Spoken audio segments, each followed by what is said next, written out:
Doktor, mən niyə tez-tez xəstələnirəm? Mənim balam, əgər sənin yaşın 2-6 yaş arasındadırsa, onda ildə 6-8 dəfə xəstələnmək sənin üçün normaldır. Çünki sənin immun sistemin hələ tam yetişməyib və onun yaddaşı təzədir. Hər dəfə yeni virusla qarşılaşanda sənin immun sistemin onunla mübarizə aparmağı öyrənir və sən xəstələnə bilərsən. Amma yenə sonunda sən qazanırsan.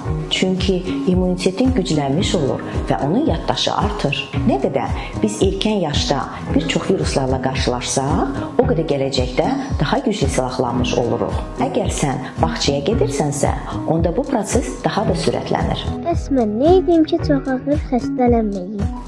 Xəstəliyin yüngül keçməsi üçün sən bunlara diqqət etməlisən. 1. Sağlam və zülalla zəngin qidalarla bəslənməlisən. 2. Gecə yuxun 10-11 saatdan az olmamalıdır. 3.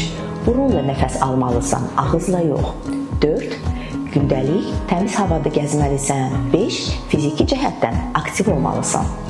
Dəyərli valideynlər, əgər sizin uşağınız hər xəstələnəndə 4-5 gündən artıq qızdırırsa, sağalma prosesi uzanırsa, tam sağalmamış, təzədən xəstələnirsə və hər dəfə antibiotik müalicəsi alırsa, belə hallar diqqətinizdən qaçmasın. Belə uşaqlar mütləq geniş müayinə olunmalıdır. Unutmayaq, hər bir uşaq fərdidir və fərdi yanaşma tələb edir. Biz diqqətli olaq ki, uşaqlarımız sağlam böyüsün.